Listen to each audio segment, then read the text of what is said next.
Hi everyone, hello and welcome to today's webinar.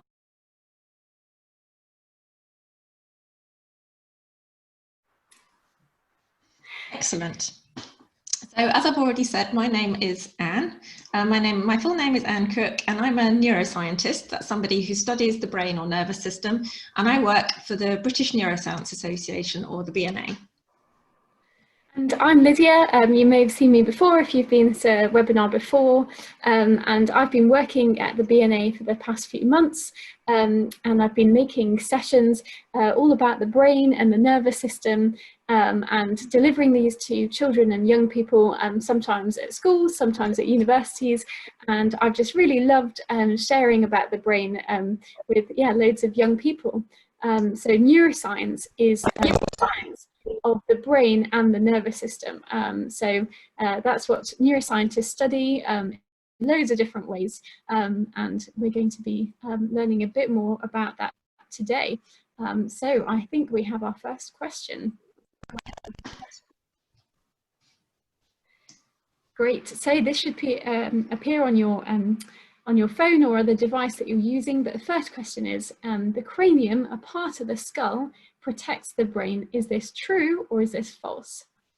So what do you think? If it's true, hit the red button on your phone or your iPad, or if it's false, hit the blue button, or just write down your answer and see what you think. We'll just call it out. So what do you think? So just got a few seconds left to answer. Yeah, and it's been lovely to see where you've all been coming from today, to share about the brain with you. Great. Oh, awesome. So yes, it is actually true. So well done if you got that one right. No worries if you got that one wrong. But yeah, so we've got our skull in our head, and we've got loads of different bones, but on the top we've got the cranium. And yes, the cranium does protect the brain. So the brain is really soft and a little bit squishy and really fragile. So the brain could get damaged really easily if it didn't have things to protect it. So we have the cranium protecting it, and it also sits in a kind of clearish liquid. That's another way of protecting the brain. Excellent. So we've got another question for you. Which one of these four, sorry, we'll see them in just a moment, do you think is a human brain? So we've got 4 brains here, 1, 2, 3 and 4. You can see they're all very different sizes for one thing, but which one do you think is a human brain? They do look slightly different in their shapes as well and the way they appear. So which one do you think is human? Just put your answers into Kahoot or write them down or just say them out loud. Aha, okay, excellent. Well done, everyone. So 17 of you thought that number 1 was the human one, the red one, and you're right, that was the human brain. So let's have a look at those, look at the different brains. So here's the picture of the brains that you just saw, and we've got a human brain, an elephant brain, a mouse brain, and a gorilla brain. Now you can see, as I said, the size is very different. So a mouse is very, very small, so it's got a small brain. An elephant is much bigger, so it has the biggest brain here. How big do you think your own brain is? So it's quite easy to tell how big your own brain is because your brain fills nearly all of your head. So the size of your head is very nearly the size of your brain. So that's how big your brain is, and it probably takes up most of the space inside of your skull. So let's have another look at the human brain. Here's a picture of just the human brain. And on one side, you can see a photograph of a real brain. And on the other side is just a picture of the brain. And you can see it's kind of wrinkly, isn't it? It's got bumps all over it. And that's very important for how the brain functions. Now here we've got a picture of the mouse brain, so that really small brain that you saw before. And what we've shown here is the part of the brain which is responsible for smell. And you can see that it's really quite big in a mouse. If you look at the amount of brain which is used for smell, it's this whole yellow bit here, which is right at the front of the brain. Now, if we compare that with the human brain, it's the yellow bit, you can just see it's on the bottom of the brain, and it's this tiny little yellow bit here, so it's much, much smaller in humans. And that's because brains look different depending what animals do. So for mice, smell is really important. So a very large part of that brain is used for smell. But in humans, we don't use smell so much. In fact, we use vision a lot more. So the part of the brain for smell is much smaller in humans than in mice. Great, so we have another question now for you guys. So how heavy do you think the human brain is? So we've got some options. We've got about as heavy as a bag of sugar, or maybe about as heavy as a smartphone, or about as heavy as a feather, or about as heavy as a pen. So what do you think? How heavy do you think the human brain is? Yeah, so yeah, do put your answers in on your phone or iPad or whatever you're using, or just writing them down. Maybe you've got a brother or sister there and you're competing to see who can get the most answers right. So we'll see. Right. So interesting. Yeah, so lots of different answers. So 61% of you are right. So 14 of you got that one right. And it is about as heavy as a bag of sugar. So most bags of sugar probably are about 1 kilo in weight, kilogram, and the human brain is about 1.3 kilograms. So yeah, so that's how heavy the human brain is.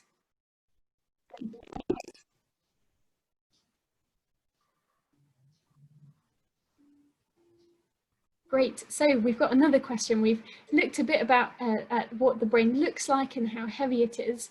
So now we're going to think a bit more about what the brain actually does. And we know that it's really important.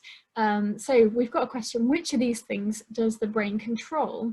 So in red, our memories; in blue, our speech; in yellow, our movement; or in green, all of these. And you can select some of them. You could select just one, you could select 1, 2, 3, 4, all the answers. Yeah, put what you think. What do you think our brain controls? And as we're going through, you can actually send us questions if you've got questions of your own about the brain, maybe about brains in different animals. We've had people ask about a T-Rex brain before.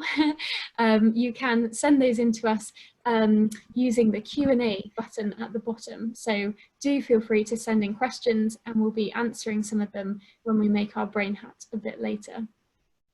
But yeah, great. I think we probably had everybody reply there, so I'm just going to move on to see how you've done. Oh, wonderful. Right. Again, some different answers, but most people thought all of these. And yeah, you were right.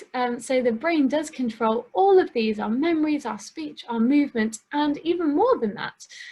So because our brain controls all these different things, we can sometimes describe it as a control center.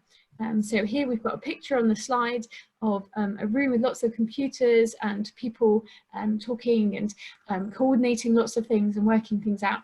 And so this is a bit like the brain, because the brain receives lots of messages from the body and sends them and coordinates all the different things that we're doing, whether that's moving or talking or thinking.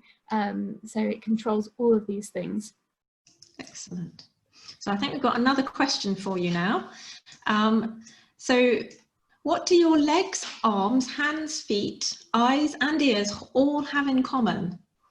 So a slightly different question this time. What do your legs, arms, hands, feet, eyes and ears all have in common? What do you think? We've got a number of answers here. We can touch things with them. They're the most sensitive. There are 2 of each, or they are organs. What do you think? So we've got the answers coming in here. So as Lydia says, if you have any questions at all about neuroscience, then do put them in the Q&A function. We shall do that a little bit. We'll be answering them a little bit later, and we shall try and answer as many questions as you have. And if we can't answer them, then we shall try and find out the answers from other people after the webinar is over. But for now, just concentrate on this question now. What do your legs, arms, hands, feet, eyes and ears all have in common? What's the same about all of those things? What do you think? A few more seconds to answer that one. Yeah, and we hope you're really excited about making your brain hats. So we've done this session once before and we love seeing the pictures of people with their brain hats. So you're really excited to be making brain hats with you a bit later on. once we've learnt a bit about the brain. Excellent. So I think we've just got a few more seconds on this one and then we'll see what the answer is. I think that's probably everybody. So I'm going to move straight on, I think. So what have we got replies on this one? So quite a spread of replies here, but most of the replies are that there are 2 of each. And you're right. So most people have 2 hands, 2 ears, 2 eyes. And what about the brain? Now we have only got 1 brain. It'll be nice, it'll be useful to have more than 1 brain sometimes, but we have got 1 brain, but it does have 2 halves. So our brain, I've got a model of a brain just here, in fact, if you can see that, that's a model of our brain. And you can see it comes in 2 halves. So we've got a left-hand side and a right-hand side if you're looking down on the top. And some people say the brain looks a bit like a walnut. So if you know what a walnut looks like, it's got a line around it and you can break it into 2 halves. And the 2 halves of the brain are called hemispheres or half spheres because it's got these 2 halves to it, a left-hand side and a right-hand side. And the brain also looks a bit like a walnut because a walnut is all wrinkly on the outside. It's got lots of bumps on it, and that's a bit like our brain as well. You can see it's got all these bumps on the outside of it, which is very important for its function. So our brain has 2 halves, is one thing that we've learned about the brain. Right, so again, we've got a question. So which side of the body do you think the right side of the brain controls? Yeah, so we've just heard that we have these 2 halves of the brain, or 2 hemispheres of the brain, the right and the left. And if you split the body down the middle, just like this, you've got a right side of your body and a left side of your body. So which side of the body do you think the right side of your brain controls? Oh, we've got some answers coming in, 19 answers, well done. Yeah, okay, so 14 of you got that one right, so well done if you got that one right. Yeah, so the right side of the brain controls the left side of the body. So if you all take your right hand, I might be the wrong way around, but if you take your right hand and put it on the right side of your head like this, and then get your left hand and wave it. And this just helps us to think about how the right hemisphere of our brain controls our left hand so that we can wave our hand. So I mentioned earlier that the brain sends messages to the body. So it sends messages to all the different parts of the body. And just when we were doing that, the brain was sending a message all the way to my hand and to my fingers so that I can wave them. But the brain doesn't just send messages to the body, it also receives messages from the body. So when we're doing lots of different things, our body is sending messages to our brain so that we know what's going on, if we're feeling something, if we're hearing something. So the brain also receives messages from the body. And we're going to think a little bit about how that might work. So it's really sunny at the moment. I don't know about where you are, but where I am in England, in the southwest, it is quite hot at the moment, for us at least. And maybe you've been sitting in the garden, enjoying the sun, and a fly comes and sits on your hand, or maybe a butterfly, that'd be nice. So a fly comes and sits on your hand, and you've got special touch receptors in your hand, and they pick up that the fly has sat on your hand, and they send a message all the way along your arm, all the way to your brain. And if you think that if the fly sat on your left hand, then a message would be sent to the right hemisphere of your brain, and the brain would then know that the fly has sat on your hand. It would pick up that message, and then maybe you want to shake the fly off your hand. So then again, the brain needs to send a message all the way down your arm, all the way to your hand, to the muscles in your hand, to tell them to move, so that you can shake the fly off your hand. So it's amazing that the brain is sending messages to our body and receiving messages from our body so that we can do all the different things that we can do every day. And maybe you can think of some things that you do every day that your brain does. What do you think, what messages do you think your brain might be sending your body to do? And what messages do you think your brain might be receiving? Just something to think about maybe. So we're now going to come on to our activity. So we're going to be making our brain hats together. So hopefully you've got something like this to look at. So I know that you could either have one printed out. I think Lydia's got a version of a printed one. I don't have a printer, so I just drew the outline. So it looks like this. And you should have two of them, because as we just said, the brain has two halves. So we need to have two pieces of paper like this together. Now, on the printed copy, you'll see that it's already got written on there some words about different areas in the brain. I've already written that on the one that I drew as well, but you might be writing that on during the session today. And we're going to start with this section here, which is called the frontal lobe. So it's the really big part of the brain here. The frontal lobe, like the name suggests, is at the front of your brain. So it's this bit here, which is sort of just under your forehead and above your eyes. And if I just show you on the model here, so this model, this would be like if that was the front of the brain, this would be the front of the brain. And it's this yellow bit here. This yellow bit here, that's what we call the frontal lobes. It's quite a large part of the brain. I'm going to tell you something about what the frontal lobes do. And while I'm doing that, you might want to start colouring in your frontal lobe. So I'm just going to choose a colour for that. I think I'm going to go for yellow so that it matches my model. You don't have to colour it in. You could just decorate it with something else. Or you could stick something on it, maybe some glitter, or draw pictures on it. And then whilst you're colouring in, think about what the frontal lobe does. So the frontal lobes are really important for quite a lot of things actually, but one of the things it's important for is decision making. So what do we mean by decision making? Making a decision. It could be as simple as maybe what you have for breakfast. So do you have cereal or do you have toast? So your frontal lobes are really important for making decisions like that. And it's also important on what we call higher order functions. So that really kind of cognitive functions, maybe thinking about working out a problem, maybe doing your homework, maybe doing some maths. So real problem solving things, your frontal lobes are important for that. There's an area in your frontal lobes which also controls movement. So you can see this picture here, this slightly darker kind of pink band that goes across the frontal lobes, and it goes across here, right across the top of the head. If you ever wear a hairband, maybe an Alice band, it's a bit like that. It goes across the top of your head like a hairband, and that part of your brain is called the motor cortex, and that's part of the frontal lobe as well. And your motor cortex is really important for movement. So if we look at our model brain, you see the frontal lobe there. You can draw on some pictures to help you remember what the frontal lobes are for. So here we've got analysing and problem solving. So that's some of those higher order functions that the frontal lobe does. Or thinking outside of the box, that's another higher order function. And then you can see the strip at the back, which is for movement. So I'm going to colour in my frontal lobes here. I think I can see some questions coming in, so we'll take the opportunity to answer some questions, some really interesting ones here. So there's one here, if I'm left-handed and my brother is right-handed, what are the differences in our brains? Wow, that's a really good question. So it's true, some people are right-handed and some people are left-handed, and we call that having a dominance on one side as opposed to the other.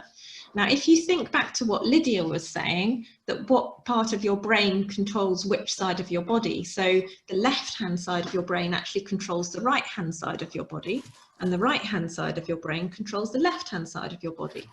Now, for people who have got the side of their brain which is dominant is the left-hand side, are going to be right-handed, because it's the left-hand brain controls the right-hand side of your body, and then if you're left-handed, it's going to be the right-hand side of your brain, which is the dominant one. So it would be very difficult to actually see any difference in your brain. If we took the brains out of you and your brother and we looked at them from the outside and we looked at them under a microscope, it'd be very difficult to actually see the differences. But if we were able to see the function of the brain and when it's actually working and the way the neurons, the cells inside the brain are connected, they'll be slightly different between you and your brother, so that for you who are left-handed, it would be the right-hand side of the brain, which would be the dominant one, and you're more likely to do things with the left-hand side of your body than it would be for your brother. So I hope that answers your question. It's a really interesting topic, handedness, and there's lots of things that you think about what you might do on one side and not on the other. So don't forget to keep on colouring in your brains, and don't forget to do the other side as well. So as I said, we have two sides of our brains and we need to colour in both our frontal lobes. And I think Lydia is going to go on and describe the next bit of our brain. Yeah, so just to show you, I've been actually getting some tissue paper. Maybe you have some tissue paper that you can use for craft. And I've just been ripping off bits of tissue paper and actually sticking them on my brain here, so on my frontal lobe. So yeah, you don't have to colour in if you're not a fan of colouring, that's fine. If you want to stick tissue paper on, or glitter, or some newspaper and make a bit of a montage, whatever you'd like to do, that's great to do your brain hat. But I will talk about the next bit that we're going to be learning about. So the next bit is called the parietal lobe, which might be a bit of a tricky word to say. So maybe if I say it, you could say it after me. So parietal. So hopefully you said that at home. Parietal lobe. Yeah, and this lobe is next to the frontal lobe. And Anne could show us maybe on her little model the parietal lobe. So the parietal lobe is in blue on Anne's model, so you can see it there.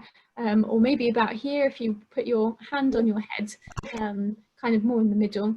And the parietal lobe has lots of different jobs that it does, but there is this strip in the parietal lobe that we can see on the screen here, and this helps us to feel things, to understand what we touch, and when we feel pain and pressure. So you can see a little man there with a frog. I don't know if you've ever held a frog. I've held a frog, and it can be really slimy and a bit weird. This part of your brain, this strip in the parietal lobe, helps you to feel that frog and to know that it's all slimy, or maybe that something's soft. And also, yeah, if you hurt yourself, it helps you to feel pain or pressure as well.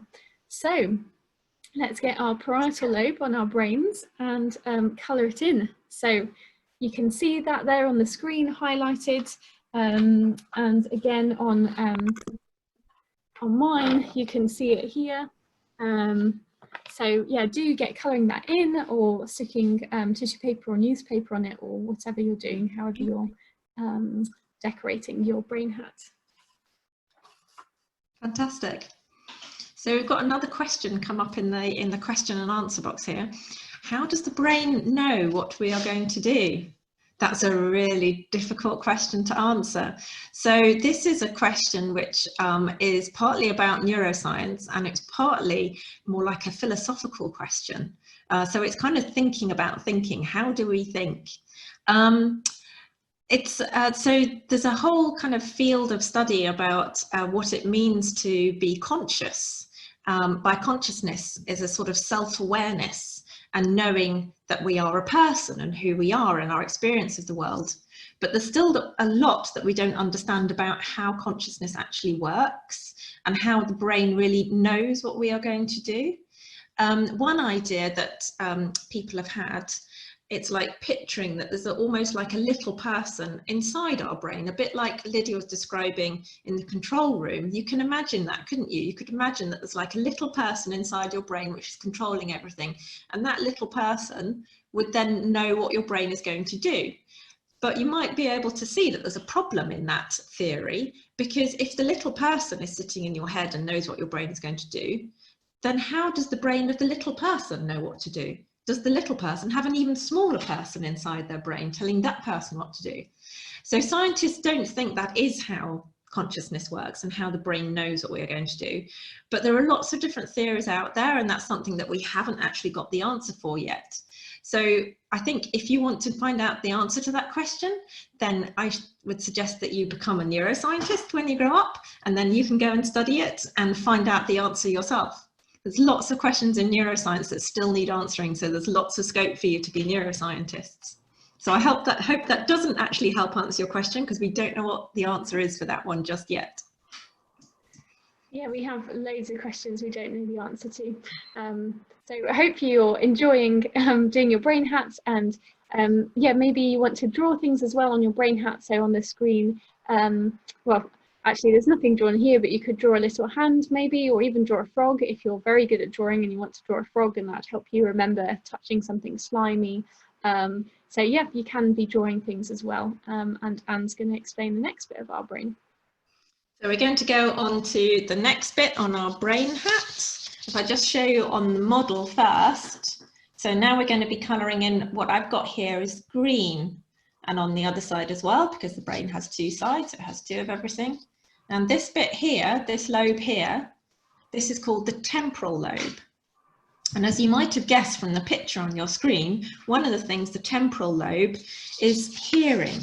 So you receive signals, and we know that the brain receives signals from the body and the outside world, and your temporal lobe receives signals from your ears. So when you hear things, when you're listening to me speaking now, or you're hearing things in the house around you, or maybe a dog barking, all sorts of noises, whatever you hear, that's because signals are coming into your ears, and then they're sending messages to your brain. And it sends it to your temporal lobes, and they're called temporal lobes because they sit just above your temples. Your temples are just here, so it kind of sits just behind and above your ears, just round your head, a bit like that. So colour in your brain hats for your temporal lobe. So that's going to be this bit here. Oh, I can't do it backwards. That's bit there. And don't forget to do both sides at the same time. And you might want to put on a little picture of an ear to remind you that it's for hearing. Another important function of temporal lobes is for memory. So you might want to do something about memory. How would you illustrate memory? That's quite a difficult one, isn't it? You might want to put down some of your own memories. Have you got nice memories that you want to remember? That would be very important to have your temporal lobes to remember things. So whilst you're colouring in your temporal lobes, I'm just going to see if our brain loses too many cells, what will happen? So that is a very important question, because it is possible to lose cells from your brain, and you might lose cells through disease. If you're ill, there are certain diseases which mean that you would lose brain from your cells from your brain, and you might lose cells if your brain is injured. So say you fell off your bike, if you're out cycling and you hit your head and you weren't wearing a helmet, you might injure your brain, and then that would kill cells in your brain. Now, if you lose too many cells, if there's too many for your brain to survive, then you wouldn't survive either. So your brain is very important. You have to protect it, because if you lose too many cells, then your brain won't survive. But you can have like brain injuries or brain diseases where you lose some cells, and then your brain would start to lose some of the functions that we've been talking about. So for instance, if your temporal lobe starts to lose cells, then you might find that your hearing is affected or your memory is affected. So it depends a lot about whereabouts in the brain you lose your cells, and also how many that you lose will then dictate kind of what the effects that will have. But I think the most important thing is really to look after your brain and look after your brain cells, because they're all important. So I hope that helps to answer your question. So Lydia, I don't know if you want to carry on or do another question. Yeah, I think we'll do the next part of the brain, and then we can be answering some more questions. Great. So our next part of the brain is called the occipital lobe. Yeah, the occipital lobe. And so this is at the back of our brain. So you can see on the screen it says front and back, and it's highlighted at the back. So again, Anne is showing us on her model of the brain, it's the red bit there at the back of the brain. And this is the part of the brain that helps us to understand what we see. So we've got a little man with binoculars there, so he's looking at something, and when we look at things, there are cells in our eyes that pick up what's around us and the light, and our eyes send messages all the way to the back of our brain to help us understand what we're seeing. So that's really important. And if you remember that earlier on we said that the right hemisphere of our brain sends messages to the left side of our body.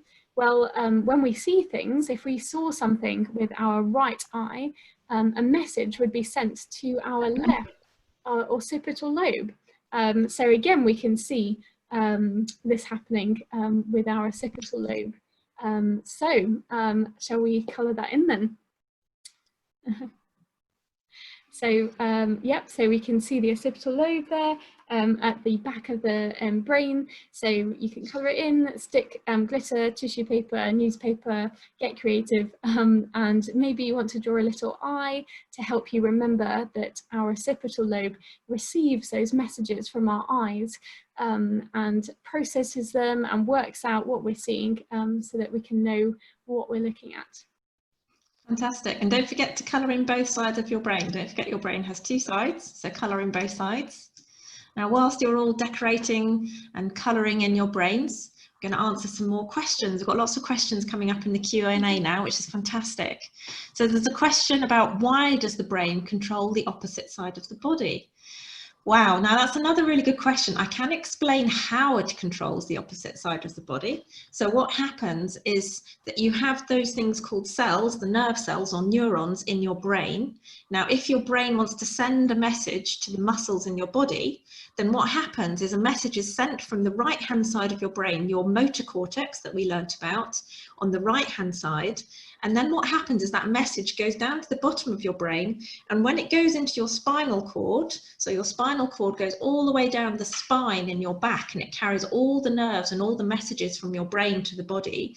At the top of your spinal cord, that message crosses from the right-hand side to the left-hand side, and it's a special structure that we refer to sometimes by long words, but essentially it just means that it crosses from the right-hand side to the left-hand side. And then that message carries on and goes down the left-hand side of our body to control, like, our left arm. So that, I think, answers why it crosses over, but we don't really know why, or how it crosses over, but we don't really know why it crosses over. So that's another question that I think future neuroscientists will have to answer, is why that happens and why it crosses over to the other side of the body. Let's see if we can answer another question. That I can see there's a question here which is, which bit of the brain helps me with my scooting? I'm going to actually answer that when I describe the next bit of the brain hat, because I think I've got just the answer for you. So I'm going to choose another question before we go on. Does your brain do everything that we do in our body? Let's have a little think about that one. What else does your body do? Let's think. Does it eat things? We definitely eat, don't we? So that goes into our body. And what happens when we eat? It goes into our stomachs and into our intestines, and it digests that food. So your brain isn't directly responsible for digesting that food, but your brain does send signals when we're hungry. So our brain tells us when we're hungry, and then we use our brain to actually eat and to take things into our mouth. And our brain is responsible for being able to taste things, to chew things, and to swallow things. So although it's not actually digesting the food, the brain is still necessary for you to eat. Another example might be your heart. So your heart pumps the blood all around your body, and your heart can carry on pumping without your brain being involved. You don't think about having to pump the blood around your body. You're not sitting here at the moment going pump, pump, pump, pump in your brain to make sure it still gets the blood around your body. But if you didn't have your brain, you wouldn't carry on, your heart wouldn't carry on beating forever, because your brain is necessary to modulate your heart rate, so to change it, to make it quicker when you need blood in your body. So maybe if you're running and you need a lot of blood, then you'd need your heart to receive messages from your brain to make it go more quickly. So there's lots of examples where there are bits of the body where they can do things by themselves, but they all actually need the brain to carry on working in the long term, and sometimes even just immediately. Like I said, you need your brain to actually take in food to eat so that your stomach can then digest it. So yes, your brain does do everything, really. I hope that helps answer your question. So I think we'll move on to the next bit of the brain then, and then we'll do some more questions. So this is why I was saving the question about which bit of the brain helps me with my scooting. So the bit of the brain we're going to look at now is called the cerebellum. Now on my model, it's a brown piece here, which is actually, it's sort of at the back and underneath. So here's your brain and here's the cerebellum. And on yourself, it'll be here, it'll be just at the top of your neck and right kind of at the bottom of your brain, just here at the back. Now your cerebellum, it's actually, the cerebellum means small brain. And that because it looks a little bit like a small brain underneath this big brain. And the cerebellum is very important for posture, balance, and muscle memory. So what do we mean by muscle memory? That's a term that people sometimes use to refer to kind of groups of movement. So for instance, if you are riding your scooter, there's quite a lot of different movements going on there. You've got one leg that's kind of pushing you along the ground. You've probably got your arms holding onto the handles, and you've got to use your sense of balance to stay on the scooter. And the part of the brain that's going to be responsible for all those things is the cerebellum. So it's like a motor program. We refer to it as a motor program. So your cerebellum is really important for that. So I think hopefully that answers your question. It's also really important for lots of other kinds of movements and things that you learn, maybe like playing the piano or playing any other kind of sport, even walking. So simple everyday movements, your cerebellum is also really important for that. So on your brain model, the cerebellum is this kind of separate bit here at the bottom. So if you want to decorate that bit, there we go. You can put some pictures in there for, say, for balance or for muscle memory. I've got a picture of a little bike there. Lydia, do you want to answer a question? Yeah, so we've got various questions that are coming up.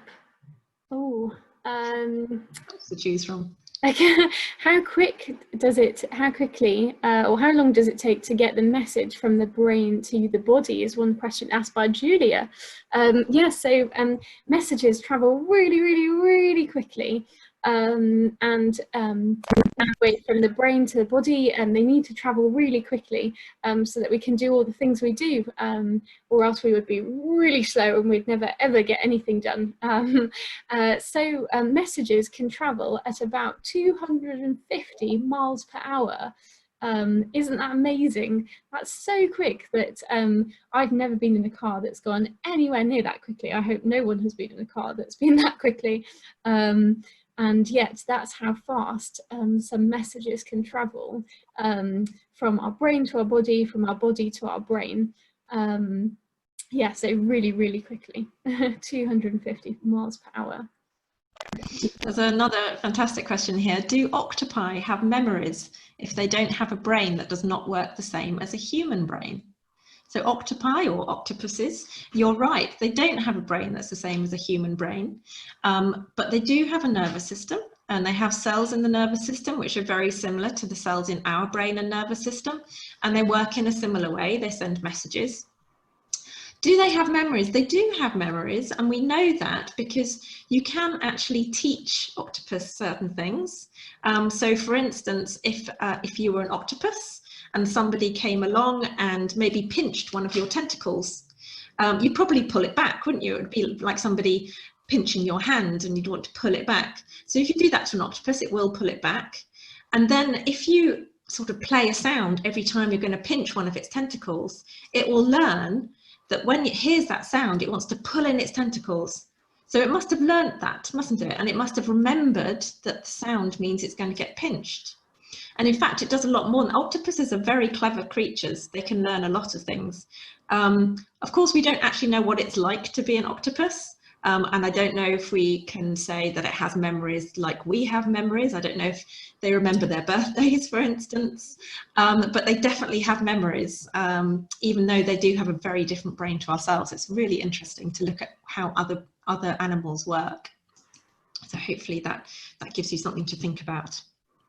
Great, we've got a question. How long do you have to train to be a neuroscientist? That's a good question. Maybe someone thinking about maybe being a neuroscientist when they're older. So you have to train quite a long time.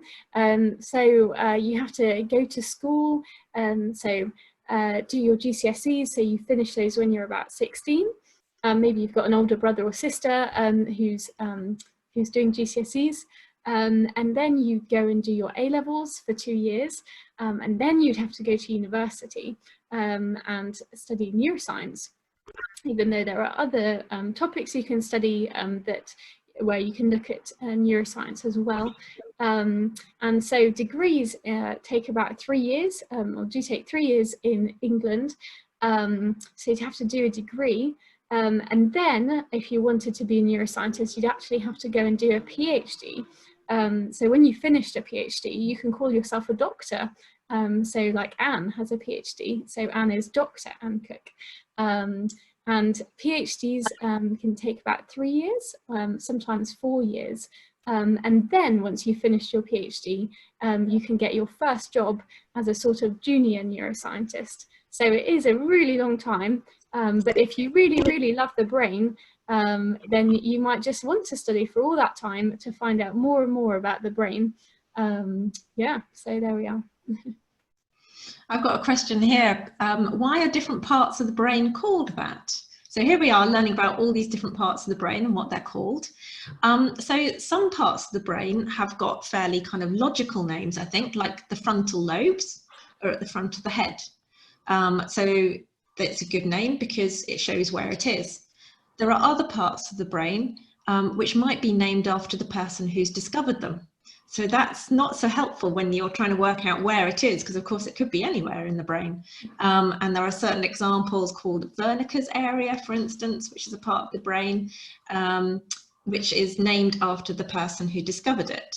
There's quite a lot of parts of the brain which are named using either Latin or Greek, because people who started studying the brain quite early, Latin and Greek were like the languages of academics and scientists at the time. So that was one way of kind of labeling things in languages that they used to study. But then there's another question of why do we call different parts of the brain with different names? And that's really to help us to study and understand and also to treat the brain, so that I can discuss one part of the brain with Lydia, for instance. I could say to Lydia, today we're going to be studying the temporal lobe, and she'll know which part of the brain I'm talking about. So it's really important that we have these names for different parts of the brain so that we can study them and that we can also treat them if part of the brain goes wrong. So it's really important to give them names. I would have loved to have discovered part of the brain and then I could name it after myself, but unfortunately I didn't do that. Excellent.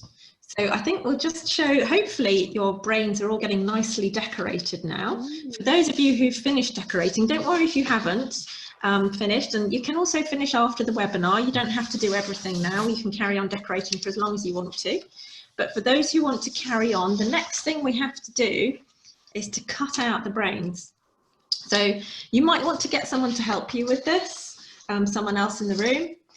What you need to do is, first of all, cut round the outside of your brain. So I haven't actually got very far with my colouring in, as you can see, but I coloured in the frontal lobes. What I need to do now is get some scissors and cut round the outside. And if you've got a printed out one like Lydia's, you need to do the same.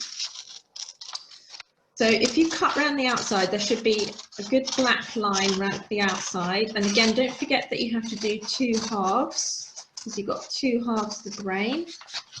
And don't forget to cut out your cerebellum, your little brain, which is a separate piece. So you need to cut that out. So after you've cut everything out, you should have 4 pieces of paper. You should have 2 big pieces, which are the 2 halves of the brain, or your 2 hemispheres. And then you should have 2 little pieces, which are the 2 halves of your cerebellum. So if you carry on doing that, just cut round the outside first of all, so that you've got the 4 pieces of paper in front of you. And whilst you're doing that, I shall try and answer some more of your questions, because we've got some wonderful questions coming up here. So do different animals have different sizes of brain? Yes, they do. I don't know if you remember that we had a slide earlier that showed 4 different types of brain. We had a human brain, elephant brain, a mouse and a gorilla. So an easy way to guess what size brain an animal has is to just look at its head. Certainly that's true of most mammals. If you just look at the size of the head, so if you've got a pet, a dog or a cat, or if you look at a horse or a cow, the brain fills up most of that kind of the roundest bit of its head. So that gives you an idea of how big its brain is. Now, the only thing is that some animals obviously have kind of quite long noses. So the brain might not go all the way down the nose, so it's not like the whole bit of the skull. But that gives you a really good idea of how big the brain is. Other animals have brains that don't have skulls. So insects, for instance, have brains, and you might not be able to see how big the brain is just by looking. But you can get an idea just by looking at the size of the animal, and that'll give you an idea of the size of the brain.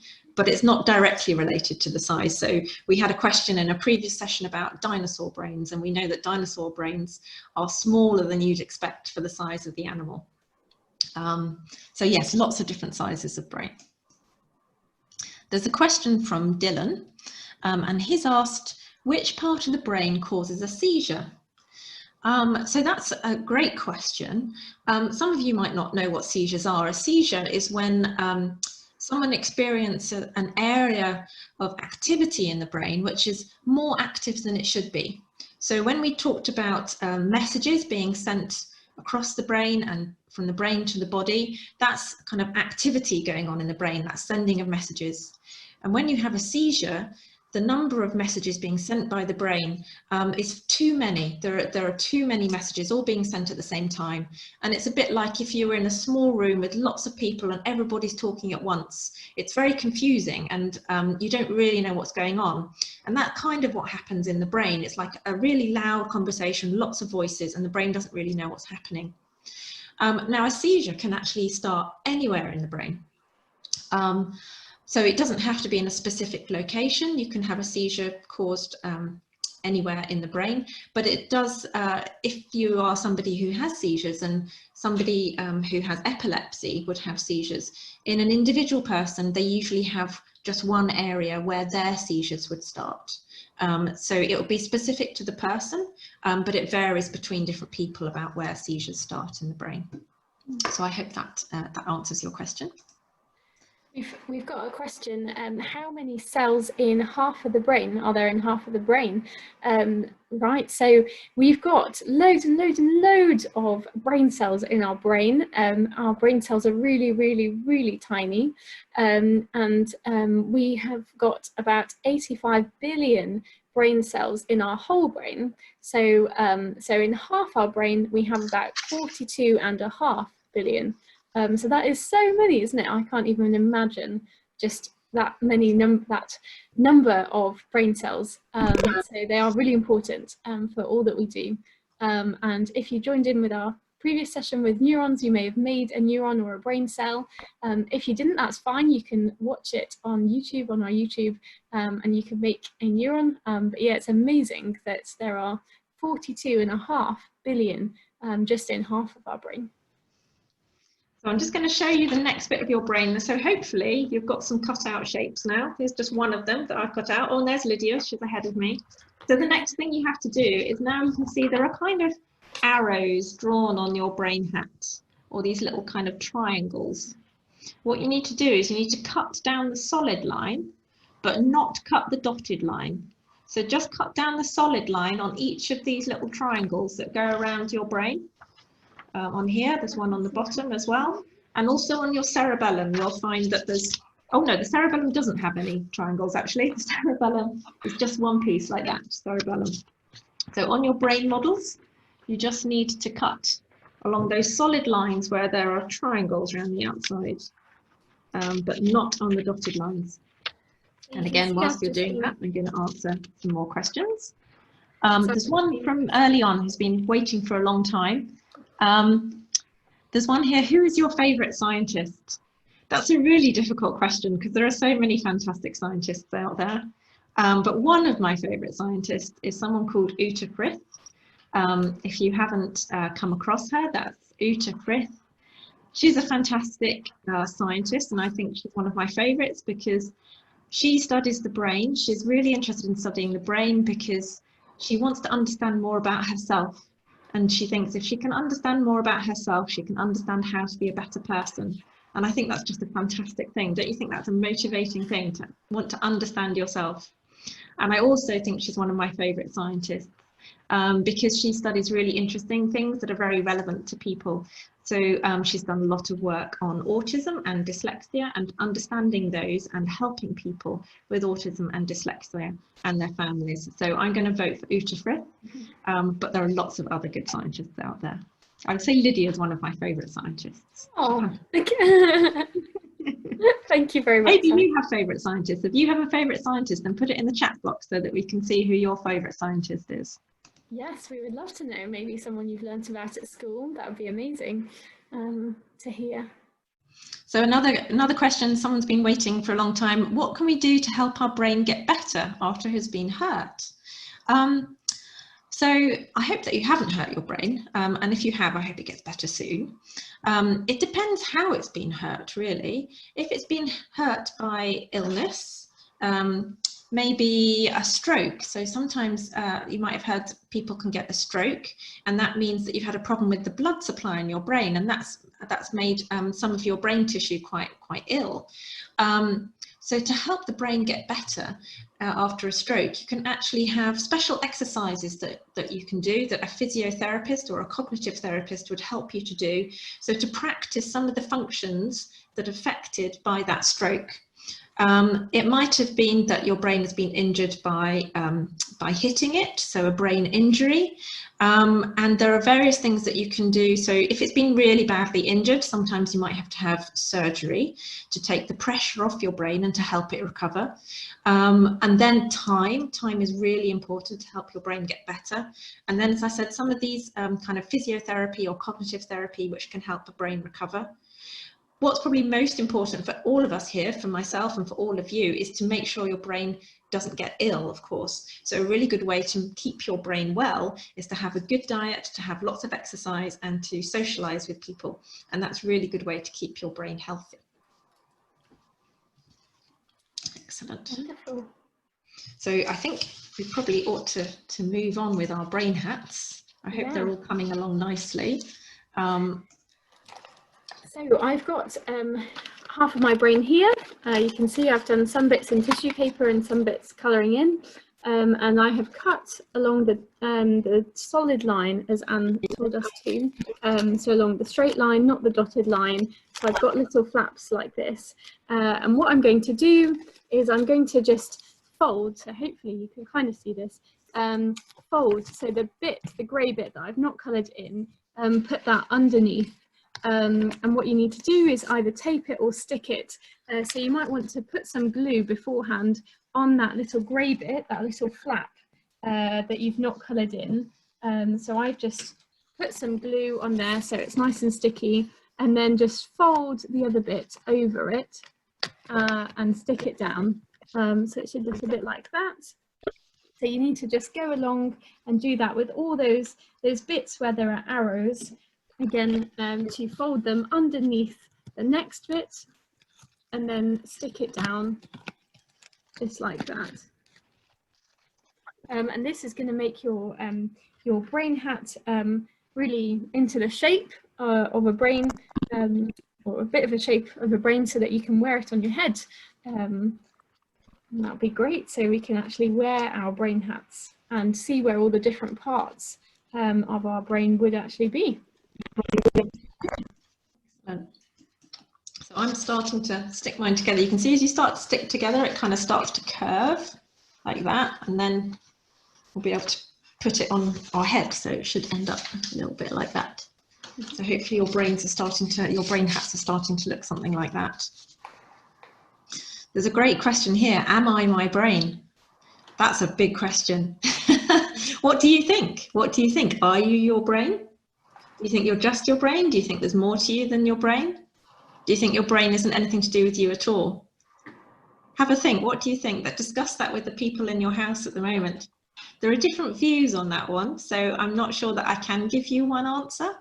Obviously, we've been talking about how important your brain is, and you need your brain for everything that you do and everything that you think, and for your personality and for the relationships that you form. But are you your brain, or is there more to it than just your brain? That's a really big question. There are lots of people who are studying that, and there are lots of different opinions. So I would discuss that amongst other people and see what you can find to read as well. There's lots of interesting stuff out there. We've got a question that someone put in who's been waiting for a little bit. And the question was, which part of the brain controls digestion? That was from maybe Josie. I'm not sure if that's how you say it, Josie Terrazona. And so it's actually a part of the brain that we haven't learnt about today, and it's called the brain stem. So on Anne's little model of the brain, we can see the brain stem come down. It's just there at the back, and it actually is, yeah, a bit like a stem of a plant or something. So it is a bit different to the other parts of our brain, and it controls really important jobs such as our breathing and our heart rate, and it also controls digestion. So yeah, maybe after the webinar you could Google the brain, and then you'll be able to see the brainstem maybe. So that's another part of the brain that we haven't really learnt about, but is really important in that. It's a great question. So just looking at our brain hats again, hopefully that you've managed to, or you're sticking the sides of your brain so that it curves. What you need to do now is actually stick both sides together. So Lydia, I don't know if you've got a brain there that you can show how to do that. Yes, yeah, so I have got two halves of my brain. I am just, yeah, so I've got two bits, two halves, and we're just going to stick them together. The other half has just fallen on the floor, so I'm going to pick it up. Here we are. Now we've got two correct halves of the brain. And so what you want to do is you want to get a bit of sticky tape, is probably the easiest for this. And so you can hold your brain together kind of like this. It's probably easiest on a table or something like that. So it should be curved like that once you've stuck it. And then you just want to kind of put the two halves together a bit like this, and then put a bit of sticky tape down the middle. So you can see I've got some sticky tape here, and you can use that just to stick the two halves together. Again, this might be a bit fiddly. You might want to ask mum, dad, carer, brother or sister to help you with this. So you just want to stick those two halves together, and then at the back you can actually add on your cerebellum. So while you're all sticking things away, I'm going to answer a question here, which is from Annie. So what happens when you lose your memory? So your memory is obviously, it's how you remember things, so it's how you have memories. And people can lose their memory for different reasons. Losing your memory means that you forget things. So there are different types of memory loss. Sometimes you might forget things that you've just done. So you might forget what you've done this morning. You might forget what you had for breakfast. You might forget what you did during the morning. Another type of memory might mean that you can remember what you did this morning, but you can't remember what you did 2 years ago. Or you can't remember important things like you can't remember the name of your brothers or sisters or your friends. So there are different types of memory, and losing some memories means that you could forget how to do certain things. So you might forget how to ride your bike. We were talking about that earlier. So there are lots of different types of memory. So what happens when you lose your memory really depends on what type of memory loss you've got. As you can see, there are lots of different things that the brain does and needs to remember. So it really depends on what you forget as to what happens. And you can have different kind of diseases or injuries that can cause you to lose your memory. And sometimes you recover those memories again, and sometimes you don't. So I hope that kind of answers some of your questions about what happens when you lose your memory. Lovely. We've got another question that was, which part of the brain makes you angry? And this is from Dylan. So thanks, Dylan, for your question.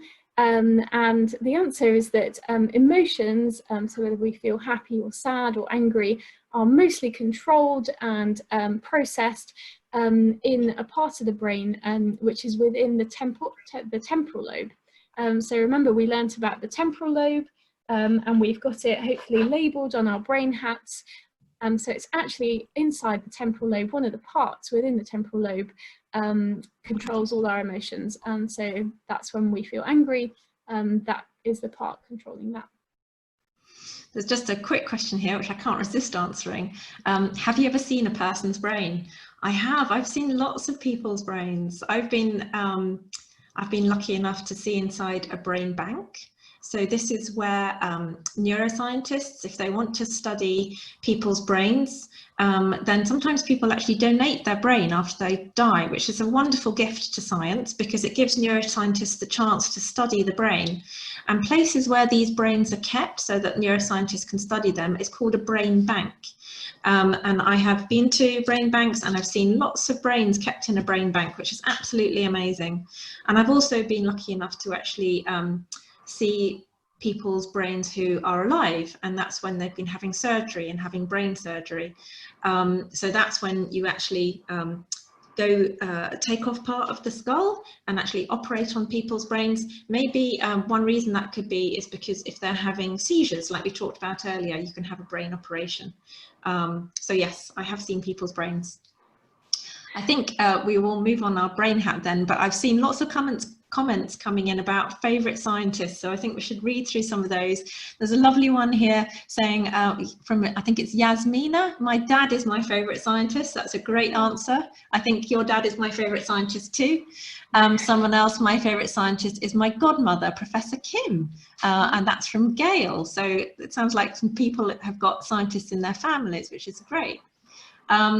There's an answer here. Rosalind Franklin is one of my favourite scientists for her work discovering DNA. We haven't talked about DNA today, but that's another really important topic in science. Someone's favourite scientists are Galileo Galilei, Isaac Newton, and Valentina Tereshkova. Wow, somebody really likes science with all those scientists. So thank you for sending those in. Those are fantastic. So I think now we're nearly finished with our brain. So hopefully we're going to have something which looks a bit like this. And Elena has.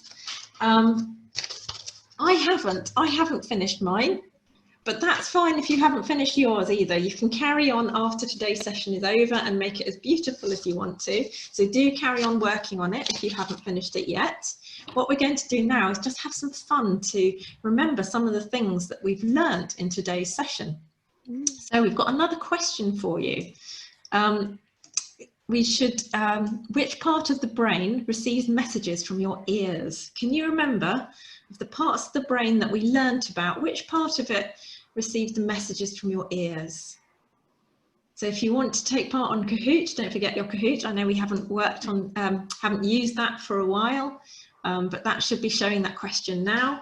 Which part of your brain receives messages from your ears? So we've got choices here: the frontal lobe, the temporal lobe, the occipital lobe, or the parietal lobe. So those are all different lobes that we've been looking at and talking about and that you've got on your brain hats. Do you remember which part of it is for hearing? Maybe you've got a little drawing that you drew to help you remember. Maybe see if you can spot if you drew an ear on part of your brain. Maybe that will help you. And do you remember, I've stuck my occipital lobes as well. So remember, not occipital lobe, sorry, cerebellum. Cerebellum. So remember how we mentioned that, and we cut it out separately to the rest of the brain and said it's really important. So do remember to stick those on the back as well. You can just stick those underneath the rest of your brain there. To complete your brain hat. But well done, carry on thinking, which part of your brain receives messages from your ears? Poor cerebellum, always gets forgotten. Don't forget your cerebellum, the little brain, the back of your head. Yeah, make sure to... So just a few more seconds and we'll see which part of the brain receives messages from your ears. What are we going to have? Let's have a look. So most of you thought the temporal lobe, the blue one, and you're right. So if you remember, the temporal lobe was that bit of the brain by your temples. It's just above your ears and it receives messages from your ears so that you can hear. So I think we've got another quick question about the things that we've learned. Yeah, so our final question for today, how many lobes does the brain have? So hopefully this one you'll be able to answer pretty easily. So how many do you think it has? And remember, we talked about the fact that the brain is wrinkly and that outer part of the brain we can divide into things we call lobes, but how many are there? And maybe if you look at your brain hat, it will help you seeing the different parts that you've labelled, the different lobes, and maybe the different colours you've coloured it in. What do you think? 2 seconds left. Oh.